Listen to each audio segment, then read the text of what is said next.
kita, di samping kewajiban-kewajiban tabiat, antum bekerja seharian untuk cari makan ya. Makan itu tabiat ya. Jadi itu kewajiban untuk memenuhi hal yang bersifat tabiat. Kemudian salat, berzikir adalah kewajiban syariah kepada Allah Subhanahu wa ta'ala. Jamaah kaum muslimin wal muslimat rahimani wa rahimakumullah. Sebelum saya masuk kepada seruan yang ke-6 dari tafsir Nidaatul Rahman li'ibadir Rahman, seruan Allah Maha Penyayang Ar-Rahman kepada hamba-hamba yang beriman. Prolognya pertama adalah hamba-hamba Allah itu terbagi 3 secara hierarki, atau hamba-hamba Allah itu terbagi menjadi 3 kategori. Yang pertama, hamba atau ibad secara mujmal, secara global, di mana sifat atau status kehambaan Allah sandarkan kepadanya tanpa melihat apa agama, akidah, saleh atau tidak saleh, baik dari kalangan malaikat, jin atau manusia. Kita bisa lihat di banyak ayat, tapi saya cukupkan 2 ayat sebagai contoh di mana kata hamba yang digunakan atau disebutkan Allah dalam ayat ini, yakni hamba yang bersifat global tadi, bersifat mujmal tadi, yang bersifat umum tadi. Dalam surat 34, surat Saba ayat 39, Allah berfirman, Qul inna rabbi yabsutu rizqa liman yasha'u min ibadihi wa yaqdiru lah.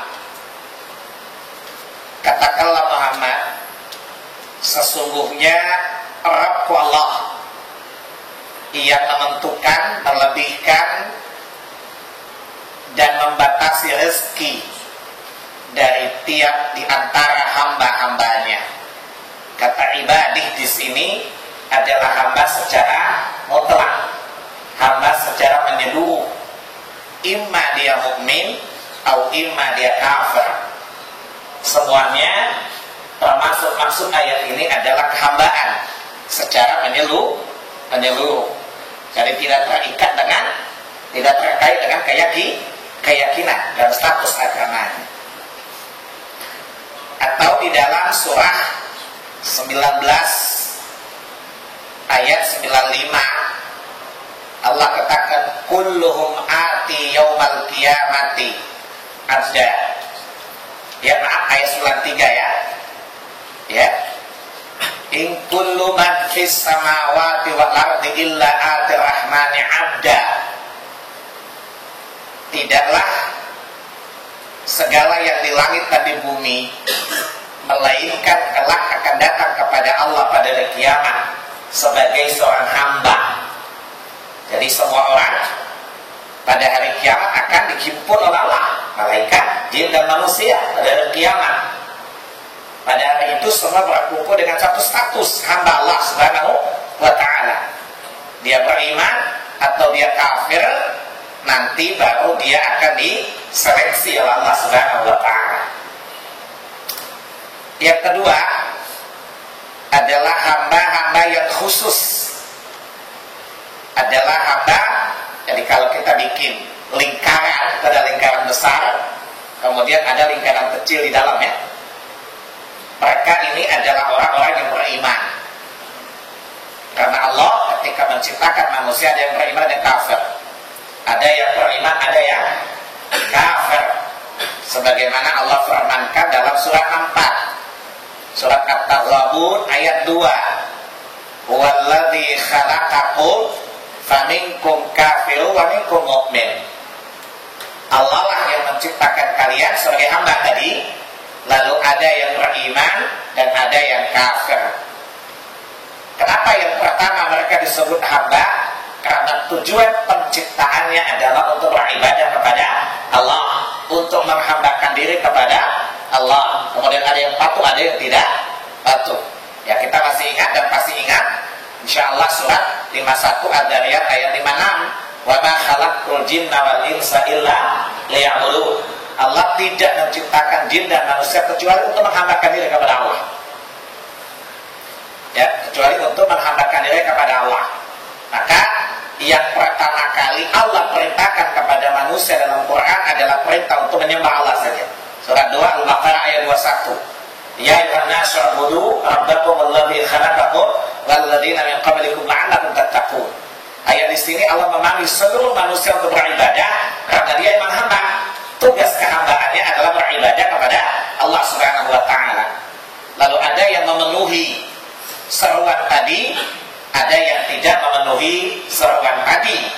Dengan pemenuhan ada yang memenuhi, yang dia beriman tentunya. Lalu ada yang menolak, ingkar namanya, maka dia kafir kepada Allah Subhanahu wa taala. Maka kita yang hadir di sini tentu masuk pada lingkaran yang kecil. Ya, hamba yang khusus dari hamba yang umum tadi. Ya, biasa kata-kata hamba seperti ini Allah tujukan kepada khusus Allah menggunakan kata ibadah. Biasanya Allah nisbatkan dengan Allah atau yang lainnya. Misalnya surat 25 Furqan ayat 63 dan seterusnya. Wa ibadur rahmanil ladzina yamshuna 'alal ardi hauna wa idza khatabahumul jahiluna qalu salama wal ladzina yabituna li rabbihim sujjadan wa qiyama wal ladzina yaquluna rabbana srif 'anna 'adzaba jahannama inna 'adzabaha kana gharama innaha sa'at mustaqara wa maqama dan seterusnya. Di sini Allah menggunakan kata ibad, tapi Allah idhafahkan dengan zatnya Ar-Rahman. Dan kata ibadur Rahman tidak Allah sebutkan kecuali hanya 2 kali saja. Yang pertama Allah sifatkan malaikah, dan malaikat tidak ada yang kafir. Malaikat seluruhnya beriman. Lihat surat 43 ayat 19. Ya, Allah sifati malaikat itu dengan ibadur Rahman. Dan kata ibadur Rahman yang kedua terdapat pada surah yang saya bacakan tadi, dan itu Allah khususkan untuk orang-orang beriman. Orang-orang yang beriman, karena Allah sifati mereka dengan bila berjalan di muka bumi mereka tidak sombong. Kalau disapa dengan kata-kata yang jelek, mereka bersikap sopan, meninggalkan orang-orang bodoh dalam keadaan tidak dalam keadaan sopan. Mereka menghabiskan waktu malamnya untuk sujud kepada Allah Subhanahu wa taala. Mereka yang berdoa kepada Allah agar diselamatkan dari neraka. Berikutnya adalah orang yang apabila membelanjakan hartanya tidak menjulurkan tangannya dan juga tidak menahannya. Baina dzalik. Tidak boros juga tidak kikir, berada di antara keduanya. Mereka tidak mempersekutukan Allah, tidak membunuh jiwa yang tidak dibenarkan Allah, tidak berbuat zina dan sebagainya. Ya, itu ayat 63, 64, 65, 66, 67, 68 ya. Kemudian 71 walladzina la yashhaduna zur, orang-orang yang tidak memberikan kesaksian palsu dan sebagainya. Dan sifat-sifat ini tentu hanya ada pada orang-orang beriman. Dan Allah tidak sifati kata ibad dengan asma Allah Ar-Rahman, melainkan hanya orang-orang yang beriman saja. Tapi ingat, orang beriman pun tidak semuanya masuk surga kan? Orang beriman pun tidak semuanya masuk surga. Karena orang beriman ada 2 kemungkinan. Bisa menjadi kafir setelah beriman, atau dia beriman tapi melakukan dosa-dosa besar. Maka orang beriman yang pertama yang telah kembali kepada kekufuran sesudah dia beriman, maka otomatis dia kekal di dalam neraka, tidak akan keluar darinya. syirik kepada Allah sedikit pun, maka dia akan masuk neraka karena dosanya. Karena ada prosesnya, nanti ada proses syafaat. Yang memberi syafaat adalah Nabi, para malaikat, orang beriman, Quran, puasa, ya. Nanti ada reduksi, ternyata belum menghapus seluruhnya, maka dia akan masuk neraka. Sehingga kata Nabi dalam Sahih Bukhari Muslim, siapa yang ada tauhid di dalam hatinya, maksudnya tidak tercampur syirik, walaupun zarah, dia tidak akan kekal di dalam neraka. Tentu ini hamba yang lingkaran yang kedua. Kita sekarang berada pada lingkaran ini nih, belum masuk ke lingkaran yang ketiga. Jadi kita baru ring 2, belum ring 1 loh. Ya, ring 1 adalah hamba-hamba yang memang masuk surga. Ya, kata ibad yang Allah masukkan di sini tentu ibad para hamba yang tidak sama dengan pertama dan yang kedua.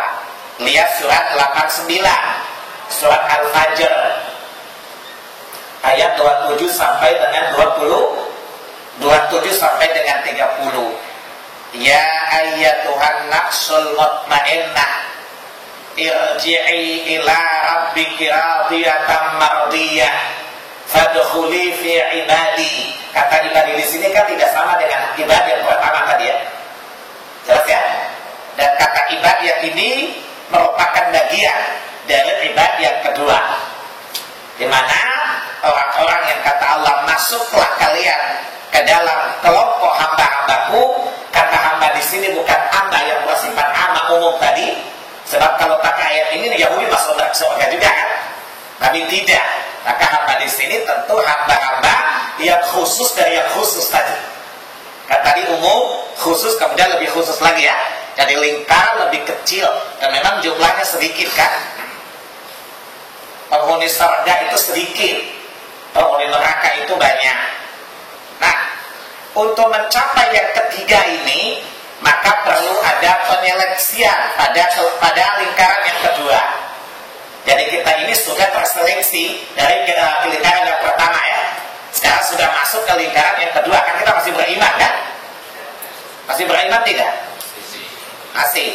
Nah, jawabannya harus meyakinkan gitu ya. Walaupun mungkin lapar kali ya. Kata-katanya meyakinkan, tapi nada suaranya seperti loyo gitu. Maka orang yang beriman itu akan mengalami ujian untuk masuk kepada lingkaran yang lebih kecil tadi. Apa kata Allah dalam surah 29 Al-Ankabut ayat 2 dan ayat 3? Ahasiban nasu ayyutraku ayyaqulu amanna wa hum la yuftanun.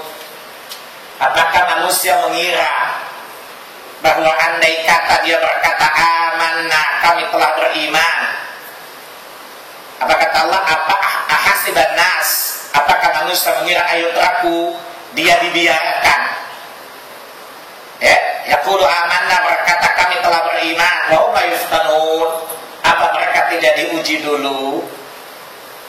Jadi tiap-tiap orang yang mengaku beriman itu adalah akan diuji. Tujuan pengujian adalah fala ya'lamannallahu alladzina sadaqu wa la ya'lamannal kadzibin. Maka orang beriman itu ada yang lolos ke peringkat yang pertama, ada yang bertahan pada peringkat yang kedua, ada yang mungkin jatuh ke peringkat yang ketiga. Kalau peringkat ketiga tadi yang pertama ya tidak terhitung lah dia. Terus ya. Jadi maka hendaklah, nah dengan apa Allah menguji manusia? Manusia akan diuji dengan perintah, diuji dengan larangan, dan yang ketiga diuji dengan takdir. Ya, diuji dengan perintah. Makhluk yang pertama dilaknat Allah siapa? Iblis pertama kali Allah uji dengan apa? Perintah. Isjudu li Adam, sujudlah engkau kepada Adam. Iblis ogah. Allah bertanya alasannya, ma mana'aka alla tasjuda idh amartuk. Apa yang menahanmu, apa yang menghalangimu untuk sujud ketika aku perintahkan engkau sujud. In amartu, ketika aku perintah engkau sujud. Jadi iblis pertama dipuji Allah dengan apa? Perintah. Qala, iblis menggunakan argumentasi logikanya, menggunakan kias, yang namanya kias yang fasid, kias yang batil. Ana khairum minhu, saya lebih baik darinya. Di mana letak kias batil? Saya dari api dan dia dari tanah. Ini kan kias yang batil, bukan? Membandingkan dua hal yang dia tidak tahu hakikatnya. Namanya kias ya. Kias itu membandingkan satu dengan satu ya. Itu namanya kias namanya. Jadi orang yang pertama sesat dan nama kias. Kita kan biasa kias.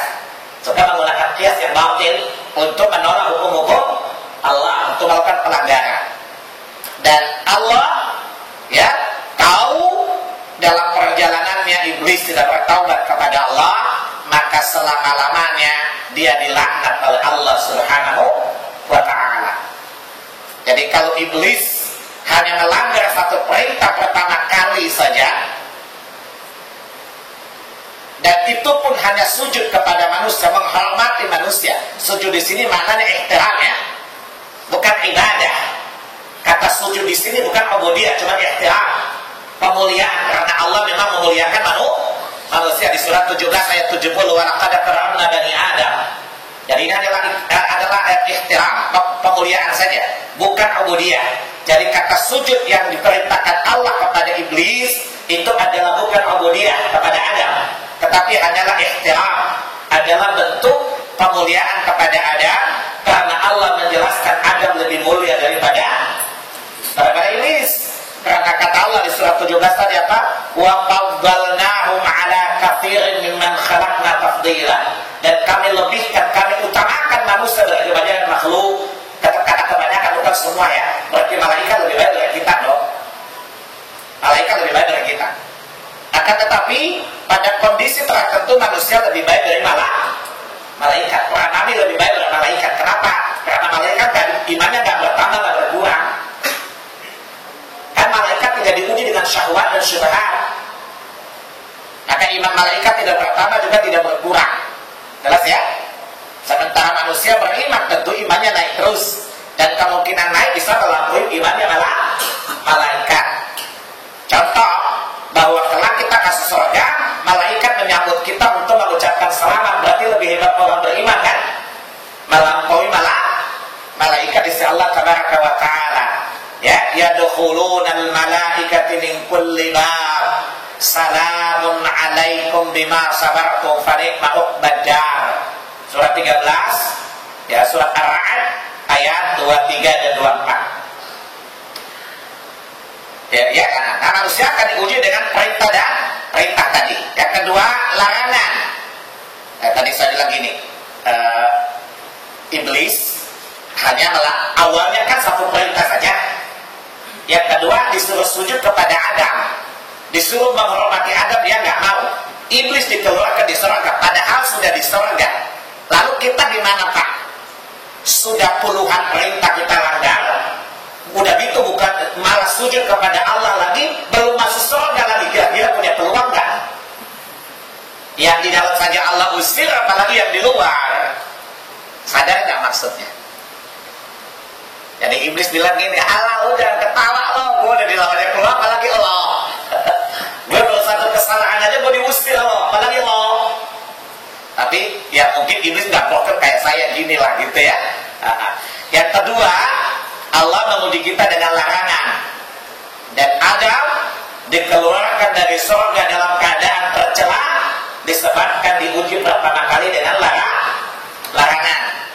Yang Allah uji Ibrahim la taqraba hadhihi syajarah. Ya jangan kalian berdua mendekati pohon ini. Nah, iblis tidak tahan. Ya, iblis datang dengan tipu daya. Pertama datang dengan performance yang sangat meyakinkan. Ya, nah jadi hati-hati, ada juga mirip iblis ada loh, bicaranya santun tapi ternyata berbahaya loh. Karena itu pakai metode iblis. Ya, coba lihat surat 7 ayat 21, apa kata iblis? Wa qasamahuma inni lakuma laminan nasihin. Jadi iblis bersumpah atas nama Allah, dia juru nasihat buat kalian berdua. Jadi tujuan batil tapi menggunakan kata-kata yang hak ya. Nah, maka waspadalah, kata Bang Napi. Waspadalah kata ada orang menyesatkan tapi kata-katanya santun sekali. Nah, itu memang metode iblis. Itu manhajnya iblis. Kemudian apa? Menawarkan syubhat dan syahwat. Ya, syahwat dari Adam itu tercela karena syahwat. Syahwat telah mengikuti kecenderungan nafsu. Saya ulangi, manusia hamba yang pertama kali diusir karena ujian larangan itu Adam, dan Adam tercela karena menurunkan syahwatnya. Lihat surat 20 ayat 120. Dulu kan saya tanya pohon apa yang buahnya dimakan oleh Adam. Ada yang jawab khuldi. Saya bilang Anda iblis dong. Kan Allah tidak pernah kasih nama pohon itu aja ya. Allah hanya bilang syajarah. Kalau antum tanya, kenapa pohon itu nggak dikasih nama, ya nggak penting. Allah hanya ingin mengatakan, aku menguji Adam dengan larangan tidak boleh dekat pohon, titik. Nggak usah cari tahu. Ya. Jadi kalau Anda tanya, kenapa Allah nggak kasih tahu, ya nggak penting. Kalau Anda ngotot, ya suka-suka Allah lah, gitu. Dan itu berkata ya, kita diamkan apa yang Allah diamkan dan tidak boleh nanya-nanya. Jangan nanya urusan Allah ya. Allah yang nanya urusan Allah. Surat 21 ayat 23 loh. Jangan lu coba-coba nanya kenapa Allah buat begini dan begitu. Allah yang ditanya. Maka nggak usah nanya-nanya deh. Ya, tapi itu jawaban selingan dari saya. Ya. Nah, syahwatlah yang telah menyebabkan Adam itu tidak lulus ujian. Ya bil fulus kulli syai'in tembus, bila fulus kulli syai'in mampus. Apa kata iblis? Kata Allah, fawaswasalahu syaitan. Lalu setan itu menyesatkan Adam. Apa ucapan iblis? Ya Adamu hal adulluka ala syajaratil khuldi wa mulkin la yabla. Wahai Adam, maukah aku tunjukkan kepadamu pohon kekekalan yang kamu makan kamu kekal? Ini kebodohan Adam di sini. Yang kekal cuma Allah kan? Selain Allah tidak ada yang kekal kan? Di sini tertipu, logika Adam nggak jalan. Kedua, wa mulkil la yabla, kekuasaan yang tidak berakhir. Syahwat bukan? Syahwat ya? Nafsu. Siapa yang, makanya dia anggota DPR oleh kebakaran dia kalau menjelang pemilu kan? Anggota DPR kita kayak monyet. Monyet itu kalau lagi kenyang di atas dia tuh DPR, tapi mereka pemilu turun ke bawah kayak monyet. Saya pernah diundang periode lama-lama itu, bagaimana filosofi monyet. Mereka bilang, oh Bapak sentil kami ya, nggak di DPR ya, nggak berangkat sana. Dan sejak itu saya tidak pernah diundang-undang lagi deh. Ya, pejabat itu kalau undang saya sekali aja kegerahan dia. Sama dengan satu partai, namanya Partai Amanah. Nah, saya jelaskan amanah, anjing saja amanah loh. Saya jelaskan juga dalilnya panjang lebar. Ada yang bukannya masam. Lalu ada bilang, jangan pasalnya diundang lagi, masa kita kayak anjing. Terus saya bilang, apa ketua partainya harus anjing gitu. Ya, jadi Adam adalah syubhat dan syahwat sehingga dia tersesat. Maka Adam gagal menjaga larangan Allah Subhanahu wa ta'ala. Bayangkan kalau Adam saja hanya satu kesalahan saja diusir, gimana Anda yang bikin kesalahan banyak-banyak coba? Adam sudah di dalam saja keluar loh. Dan Adam butuh waktu lama baru Allah ijabah doanya. Rabbana zalamna anfusana wa illam taghfir lana wa tarhamna lanakunanna minal khasirin. Surat 7 ayat 24 itu ya. Jadi Adam saja hanya sebuah kesalahan. Kalau menurut kita kan tidak seberapa dengan kesalahan kita hari ini ya. Ada butuh waktu lama baru diterima taubatnya loh. Lalu ente tobat sambat gimana coba? Kita ini kan memang kadang-kadang sadar, kadang-kadang kumat. Ya, kalau pengajian begini sadar, keluar dari sini kumat, gitu ya. Jadi ini namanya umat kadarkum. Kadang-kadang sadar, kadang-kadang kumat. Dan Adam setelah taubat tidak mengulangi kesalahan itu lagi, dan Allah mengijabah taubatnya kepada Allah Subhanahu wa ta'ala tadi. Kemudian yang ketiga, kita akan diuji Allah dengan takdir. Kata Allah dalam surah 21 ayat 35, wa nabluukum bisyarri wa khairin fitnah. Dan kami kami pasti akan menguji kalian dengan apa? Yang jelek maupun yang baik. Takdir yang jelek. Surah 2 Al-Baqarah 155. Musibah kan? وَلَنَبْلُوَنَّكُمْ بِشَيْءٍ مِنَ الْخَوْفِ وَالْجُوعِ وَنَقْصٍ مِنَ الْأَمْوَالِ وَالْأَنْفُسِ وَالثَّمَرَاتِ وَبَشِّرِ الصَّابِرِينَ الَّذِينَ إِذَا أَصَابَتْهُمْ مُصِيبَةٌ قَالُوا إِنَّا لِلَّهِ وَإِنَّا إِلَيْهِ رَاجِعُونَ أُولَئِكَ عَلَيْهِمْ صَلَوَاتٌ مِنْ رَبِّهِمْ وَرَحْمَةٌ وَأُولَئِكَ هُمُ الْمُهْتَدُونَ. Ya Allah akan menguji kita dengan musibah, ya. Itu adalah ujian Allah Subhanahu wa taala. Dengannya iman kita terasa, dengannya kualitas kita bisa naik atau mungkin turun. Ya. Begitu juga Allah akan menguji kita dengan suami istri, harta dan anak-anak. Harta itu nikmat bukan? Harta itu nikmat bukan? Takdir baik baik harta. Anak baik juga kan? Allah akan jadikan itu bahan ujian. Allah ulangi 2 ayat. Surat 8 ayat 28 dan surat 4. Surat 8 surat Al-Anfal ya. Ayat 28. Kalau bilang i'lamu. Di surat 4 At-Taghabun ayat 15. Allah bilang innama amwalukum wa auladukum fitnah. Sesungguhnya harta dan anak-anak kalian itu juga fitnah, ujian bagi kalian. Ya, Allah juga jadikan suami istri itu juga ujian. Allah jadikan suami istri juga ujian. Di surat 4 ayat 14. Ya ayyuhalladzina amanu inna min azwajikum wa auladikum aduwwan lakum fahdharuhum. Wahai orang-orang yang beriman, sesungguhnya pasangan dan anak-anak kalian adalah musuh bagi kalian, maka berhati-hatilah. Maksud di sini ujian bagi kalian. Karena Allah menjadikan teman kita itu ujian. Allah menjadikan orang tua kita ujian. Karena Allah menjadikan kita adalah ujian bagi yang lain dan lain ujian bagi kita. Kata Allah dalam surat 25 Furqan ayat 20.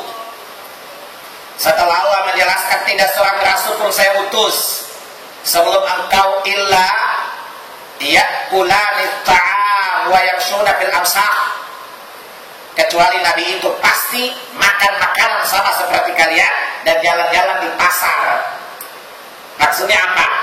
Kan kita kalau dikasih tahu, kamu jangan gitu loh, Nabi gini, pasti jawabannya, lah itu Nabi, masa saya harus ikut Nabi? Maksud Allah, Nabi itu sama dengan inti, makan makanan enggak? Berarti apa-apa yang Nabi contohkan itu mampu kamu teladani. Nabi juga pergi ke pasar, tapi Nabi jangan makan di pasar. Ya, Nabi makan, tapi makan yang halal gitu loh. Jadi artinya bahwa Nabi itu memiliki sifat-sifat manusia, maka tidak mungkin apa yang dicontohkan Nabi itu tidak bisa diteladani. Pasti bisa diteladani, kecuali nikmat yang nggak bisa diikuti karena itu nubuah, bukan sifat-sifat tabiat kemanusiaan. Kalau Nabi sholat sampai kakinya bengkak, kita juga bisa kok. Buktinya ada main futsal 5 jam nggak apa-apa kan? Ya, jadi bisa. Nah, kemudian Allah katakan waja'alna ba'dukum li ba'din fitnah atasbiru, dan aku jadikan kalian menjadi ujian bagi sebagian yang lain. Ini adalah ujian-ujian Allah. Kadang-kadang ibu bapak bilang begini, kenapa? Karena dalam pergaulan itu ujian loh. Bergaul dengan kawan itu juga ujian.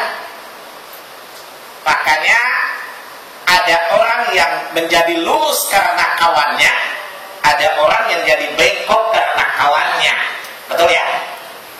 Ada orang yang tadinya nggak saleh, tapi karena bergaul dengan orang saleh, maka dia jadi orang saleh. Berarti ujian juga kan? Ada orang yang tadinya sudah tidak saleh, bertemu dengan preman Ambon yang tidak saleh lagi. Terusnya gitu. Ya. Maka hati-hati memilih kawan. Makanya kata Nabi dalam hadits Tirmidzi, ya, ad-dinul mar'u fi khalilih. Agama seseorang itu tergantung temannya. Agama seseorang itu adalah tergantung temannya. Jadi teman itu bisa meluruskan, bisa menyesatkan. Maka coba lihat salah satu yang membuat penghuni neraka menyesal adalah karena salah memilih kawan. Lihat surat 25, surat Furqan ayat 27 sampai dengan 29. Yauma ya'adzu dzalimu yadayhi yaqulu ya laitani attakhadtu ma'a rasuli sabila. Hari pada saat orang-orang yang berdosa, yang zalim menggigit kedua tangannya. Maksudnya apa? Menyesal ya. Lalu dia berkata, aduhai, seandainya dahulu aku mengambil jalan bersama Rasul. Lalu dia berkata, wailata, celakalah aku, laitani lam attakhadtu fulanan khalila. Aduhai, seandainya dahulu aku tidak mengambil si fulan itu jadi temanku. Laqad adallani an dzikri. Sungguh dia telah menyesatkanku dari peringatan Allah. Kan Anda biasa terpengaruh karena temannya mau sholat. Sebentar ya, gue mau sholat dulu. Lu jangan fanatik deh, ya. Jangan sok salih deh, gitu ya. Lama-lama kayak lo juga semangat ya. Lo kok nggak solidar amat sih? Masa kita lagi duduk lu sholat lo, gitu ya. Kan suka kelabing kan, suka dugem kan. Biasa kalau didugem, mana ada ingat sholat, jangan solidaritas teman ya. Ini kan kalau orang Lemak saya bayangkan, yang mau ke Bintaro kan suka macet, biasa dugem dulu ya, di FX ya enggak. Nah, saya di Maksudnya suka ceramah di situ, banyak dugem di situ. Tapi saya nggak termasuk dugem loh. Ya. Baik. Jadi ini adalah ujian dari Allah Subhanahu wa taala. Jadi kekuasaan, jabatan, semua yang kita miliki juga adalah ujian dari Allah Subhanahu wa taala. Ujian yang baik, takdir yang baik misalnya. Ya, lihat bagaimana pernyataan Nabi Sulaiman alaihi salatu wassalam. Ya, pernyataan Nabi Sulaiman alaihi salatu wassalam dalam surat 27 An-Naml ayat 40. Saya potong ayatnya. Kata Sulaiman ketika Allah berikan kekuasaan kepadanya, ya, maka dia katakan, hadza min fadli rabbi liyabluwani aashkuru am akfuru. Ini adalah dari karunia Tuhanku agar dia mengujiku, apakah aku bersyukur ataukah aku kafir. Kita sering bilang gini, orang itu rajin ibadah tapi ya Allah, diuji Allah terus deh. Saya biasa-biasa aja, nggak solih, ya. Saya tidak ibadah, tidak beragama, tapi hampir tidak pernah diuji Allah. Apakah saya naik pangkat terus, jabatan saya naik terus, harta saya dasar. Oh, Allah itu kan ujian juga kan? Itu namanya istidraj. Tahu istidraj nggak? Orang jahat tapi dikasih terus, yang kemudian Allah hinakan dia dengan pemberian seperti Qarun dan Fir'aun yang diberi istidraj oleh Allah Subhanahu wa ta'ala. Allah bilang, lu bakal rusak, gak usah diuji deh. Gak usah diuji dengan yang berat-berat, yang ringan-ringan aja. Emang lu yang ringan aja kan lu, apalagi yang berat. Nah, jadi untuk mencapai predikat yang ketiga, maka orang beriman itu akan diuji. Ya, makanya Allah katakan yang dimana? Dalam surah 2 Al-Baqarah 214. Am hasibtum an tadkhulul jannata wa lamma ya'tikum mathalul ladzina khalau min qablikum massatuhumul ba'sa wad dharra wa zulzilu hatta yaqula rasul wal ladzina amanu ma'ah mata nasrullah ala inna nasrallahi qarib. Apa kalian menganggap mengira bisa masuk surga saja? Coba saya uji kalian dulu. Atau di surat 3 Ali Imran ayat 142. Kata Allah, am hasibtum an tadkhulul jannata wa lamma ya'lamillahu alladhina jahadu minkum wa ya'lamu sabirin. Apa kalian mengira bahwa kalian akan masuk surga sebelum Allah uji kalian dengan jihad dan kesabaran? Jadi orang beriman itu akan diuji oleh Allah, termasuk harta pun akan diuji oleh Allah Subhanahu wa ta'ala. Saya pernah ditanya orang, saya tanya dulu deh. Ada orang memberi begini, ada orang komentar begini, bukan komentar lagi, pernyataan lah, serius banget ustaznya. Orang Islam wajib kaya, setuju nggak? Orang Islam wajib kaya, setuju nggak? Setuju nggak? Setuju. Mana dalilnya perintah kita mesti kaya? Saya kemarin negur orang di khutbah Jumat, miskin? Kasihan orang miskin. Tidak ada dalil suruh kaya. Sebab kalau perintah kaya tidak perlu Allah katakan man istata'a ilaihi sabila kan? Ketika Allah perintahkan haji, Allah bilang apa? Walillahi 'alan nasi hajjul baiti man istata'a ilaihi sabila kan? Pergi haji karena Allah bagi yang mampu. Allah bilang harus kaya, kalau enggak nyolong, enggak kan? Kata Allah man istata'a, berarti kekayaan itu bukan kewajiban kan? Jelas tidak ada perintah kita harus kaya loh. Paham tidak? Tetapi Islam tidak melarang kita untuk menjadi orang kaya. Paham ya? Jadi Islam tidak mewajibkan kita untuk kaya, tetapi Islam tidak melarang kita untuk menjadi kaya dengan 4 syarat. Pertama, harus kaya dengan cara legal, halal. Jangan kaya monyet. Hak ketiga, halal, haram, hantam. Kata Allah dalam surah 2 Al-Baqarah 267, Ya ayuhan nas, ya ayyuhalladzina amanu anfiqu min thayyibati ma kasabtum. Wahai orang-orang yang beriman, belanjakanlah dari hasil usaha kalian yang baik-baik. Artinya seorang mukmin boleh kaya dan wajib memenuhi menggunakan hartanya dengan syarat dari yang halal. Jadi orang kaya tidak dilarang, orang muslim tidak dilarang kaya dengan syarat dia harus mencari yang halal. Dan halal adalah syarat diterimanya ibadah. Surah 2 Al-Baqarah 172. Ya ayyuhalladzina amanu kulu min thayyibati ma razaqnakum washkuru lillah in kuntum iyyahu ta'budun. Yang ketiga, harta itu, mencari harta itu tidak mengabaikan kita dari kewajiban. Tidak boleh melalaikan kita dari kewajiban. Setelah memenuhi kewajiban dulu, baru mencari harta. Jangan gara-gara cari harta lalai kepada kewajiban. Lihat surat 24 ayat 37 ya. Rijalul la tulhihim tijaratun bai'un wa la 'an dzikrillah fa yaqamis shalah wa ita'iz zakat. Seorang laki-laki mukmin yang mana? Yang tidak diabaikan, tidak dilalaikan dalam perniagaan dari mengingat Allah, menunaikan salat dan menunaikan zakat. Dari syarat yang kedua adalah tidak boleh gara-gara ingin kaya ya lalu lupa akan kewajiban kepada Allah Subhanahu wa taala. Kemudian yang ketiga, kekayaan itu harus tetap. Jadi kekayaan tetap tidak boleh mereduksi sifat zuhud di dalam hati.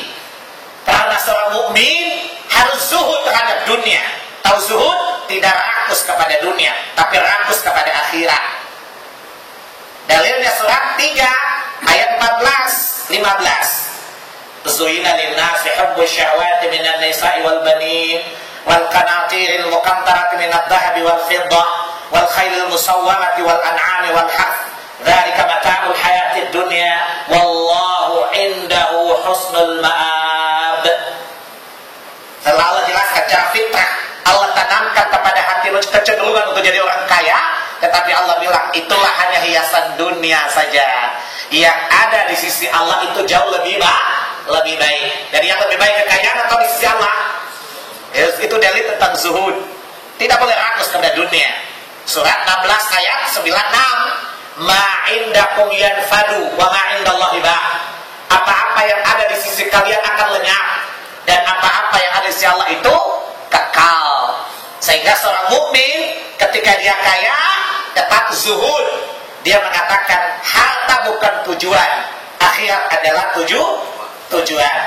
Maka dia katakan seperti orang-orang alim di masa Qarun, berbeda dengan orang-orang Qarun. Coba lihat surah 28 ayat 80. Ketika Qarun keluar dengan kekayaannya, orang tergiur. Beda dengan orang-orang yang zuhud. Dia mengatakan celakalah kalian, bahwa apa-apa di sisi Allah itu jauh lebih baik. Jadi yang ketiga, zuhud kepada dunia. Tidak boleh rakus, ya. Begitu miskin tidak pernah hayal. Begitu kaya raya, hutang di mana-mana banyak, tapi ingin jadi presiden. Ini tidak zuhud namanya ya. Biasa aja kali, nggak usah kayak gini. Tapi kerjaan Allah, kan Allah bilang tutil mulka man tasya wa tanzi'ul mulka mimman tasya. Kekuasaan Allah berikan kepada siapa yang dia kehendaki. Nah, yang terakhir Ya, dari harta itu apa? Menggunakan untuk dua. Pertama, untuk menaati Allah, dan yang kedua, belanjakan di jalan Allah. Jadi kalau mau gunakan silakan, tapi jangan buat rokok loh. Rokok haram tahu. Jangan antum belanjakan untuk yang haram, tetapi belanjakan memenuhi kebutuhanmu untuk menopang tugas kehambaanmu kepada Allah Tabaraka wa Ta'ala. Dan yang kedua, engkau belanjakan di jalan Allah, dan itu yang akan kita bahas bulan depan. Boleh kemana-mana, bulan depan balik lagi, dan antum punya waktu 15 menit untuk tanya jawab. Jelas? Jelas tidak? Yakin? Jelas? Bulan depan ditanya bisa jawab. Ada pertanyaan nggak? Ada pertanyaan? Tidak? Kok bengong aja sih?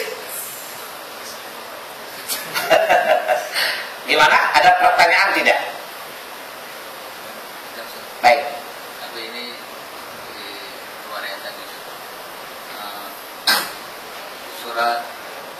surat terakhir dari surat Al-Insan, Ustaz. Innaha di takhirah wa man sa'atakhadha ila rabbi sabila wa ma tasawuna illa yasha'allah innallaha kana aliman hakiman yudkhilu man yasha'u fi rahmatihi wa dhalimina a'adzalahum 'adaban alim. Ini sepertinya ayat-ayat Jabariyah. Bagaimana penafsirannya? Satu, Quran ini peringatan ya. Karena satu umat tidak Allah azab sampai Allah turunkan peringatan kepada mereka. Tetapi setelah Allah turunkan peringatan, kata Allah aktuyu. Lihat surat 17 ayat 15. Man ihtada fa inna ma yahtadi li nafsihi wa man dhalla fa inna ma yadhillu 'alaiha. Ala taziru waziratan wizra ukhra wa ma kunna mu'adzibina hatta nab'atha rasulah.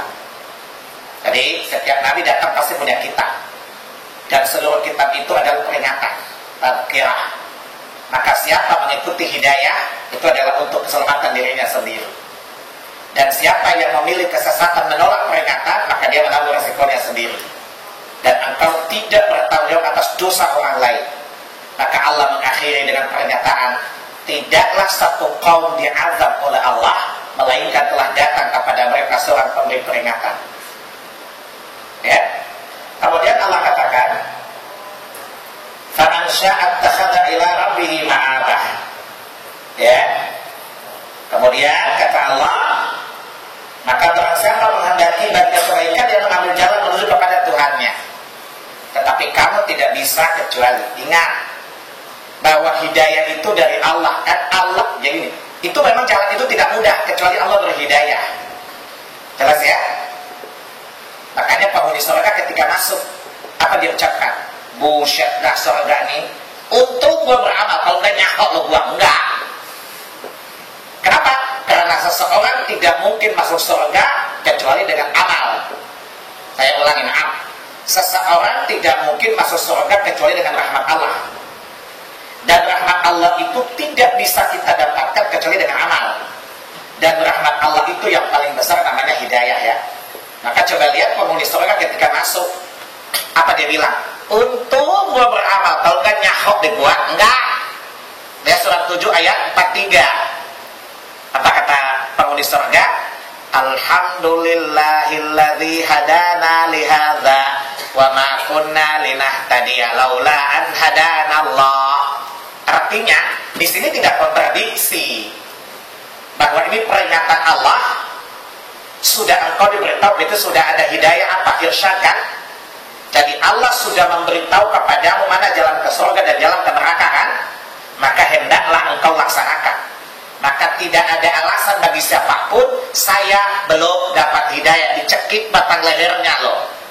Kan para nabi datang mengutus semua orang kan?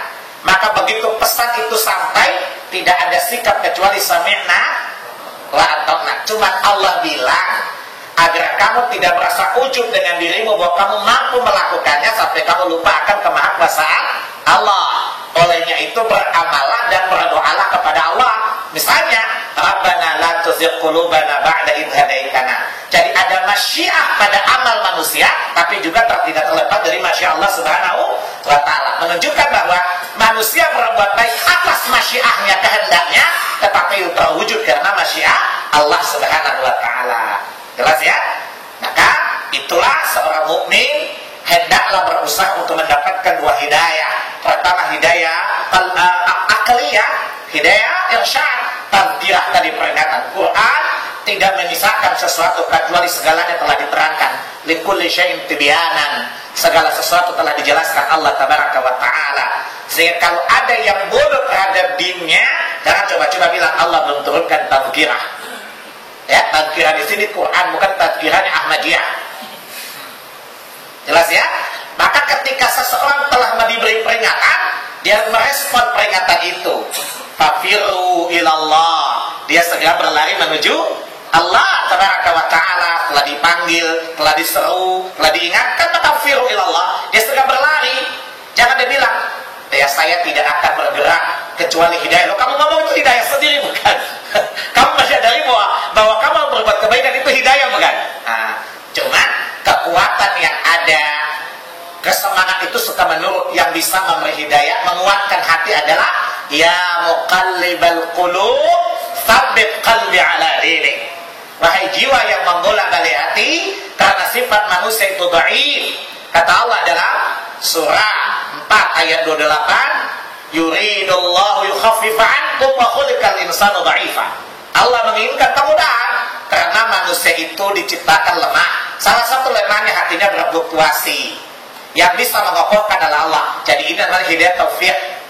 Jadi kita bisa berikhtiar dan perlu berikhtiar sungguh-sungguh, tapi jangan lupa bahwa engkau bisa melaksanakan itu semua karena rahmat Allah Subhanahu wa ta'ala. Allah bilang, kamu tidak mudah menempuh jalan menuju Allah kecuali jika Allah memudahkannya, yaitu dengan rahmat Allah Subhanahu wa ta'ala. Maka kata Nabi, tidak seorang pun dari kalian masuk surga karena amalnya kecuali dengan rahmat. Ini kan tidak menafikan bahwa kita mesti beramal kan? Untuk mendapatkan rahmat perlu beramal, dan kita beramal sendiri karena rahmat juga bukan? Jelas ya? Jadi tidak, jadi bisa jaga riak. Jadi pokoknya kamu tolak aja takdir, kamu bisa aja, kamu diam aja di terserah Allah, yang tidak boleh. Udah, kamu jangan pakai Allah, kamu yang menentukan nasibmu sendiri. Allah sudah tidak demikian. Dia berikhtiar bagaimana sifat tabiat yang Allah perintahkan, dan dia bertawakal karena ada wilayah yang tidak bisa dijangkau oleh akal kecuali ditentukan oleh Allah tabaraka wa ta'ala. Disinilah fungsinya tawakal. Idza azamta fatawakkal 'ala Allah. Jika engkau telah berazam untuk melakukan sesuatu, maka bertawakal engkau kepada Allah, karena ada hal-hal yang tidak mampu dilakukan oleh manusia kecuali dengan izin dan kehendak Allah Subhanahu wa ta'ala. Jelas ya? Masih waktu 6 menit. Silakan. Waalaikumsalam warahmatullahi wabarakatuh.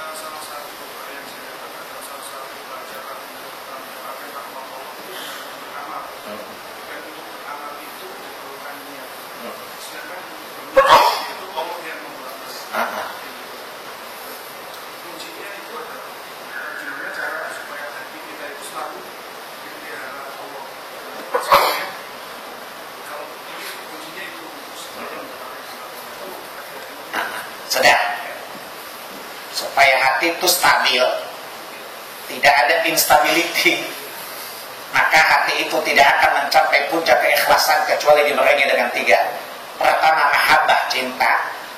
Anda kalau cinta seseorang, fokusnya ke situ aja kan? Walaupun dihalangi lu tendang dia kan? Yang kedua, raja, berharap pada Allah tabaraka wa ta'ala. Yang ketiga, khauf, takut kepada Allah Subhanahu wa ta'ala. Lihat surat 17 ayat 57 ya. Surat 17 ayat 57. Jadi kenapa? Karena cinta itu membuat orang tidak akan pernah mengalihkan hatinya kepada siapapun kecuali di Allah.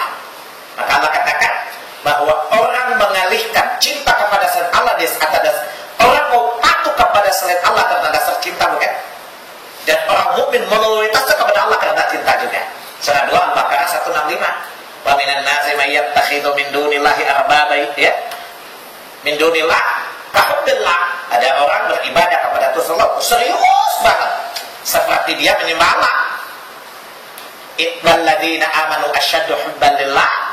Adapun orang-orang beriman sangat-sangat dalam cintanya kepada Allah, sehingga mereka konsentrasi seluruh kehidupannya, inna salati wa nusuki wa mahyaya wa mamati lillahi rabbil alamin. Semua ini tidak terbangun kecuali jiwa yang pertama cinta kepada Allah.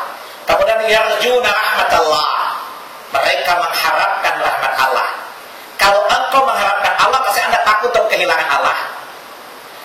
Ya, wa yakhafuna 'adzabahu, dan mereka takut dengan azabnya. Kalau engkau mencintainya, engkau mengharapkan pemberiannya, engkau butuh yang lain enggak?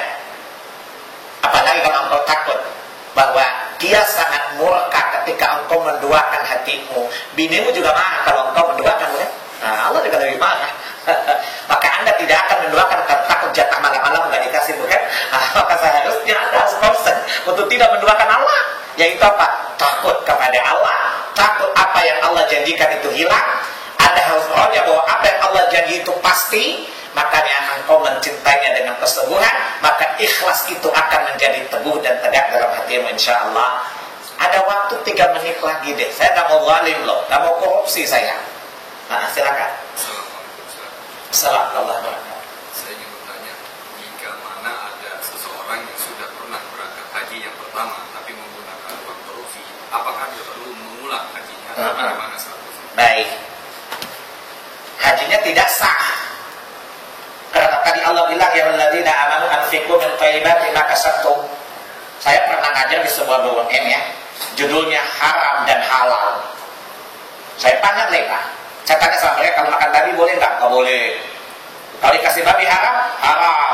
Mendingan makan babi jangan, nggak apa-apa, dosanya kecil. Kalau korupsi beras, besarnya, haramnya besar. Panjang lebar sekali. Kenapa? Karena dosa itu dampaknya besar atau kecil termasuk dampaknya ya. Kalau Anda makan babi kan Anda sendiri yang tanggung. Tapi kalau beras di Bulog kan banyak orang laku busuk bakar tuh. Nah, jadi itu. Lalu ada yang nanya, Pak, kalau saya berzakat dengan non korupsi nggak boleh? Masa orang habis maling emas di situ dia bilang, alhamdulillah saya zakatkan dengan hasil malingnya, nggak boleh, gitu kan?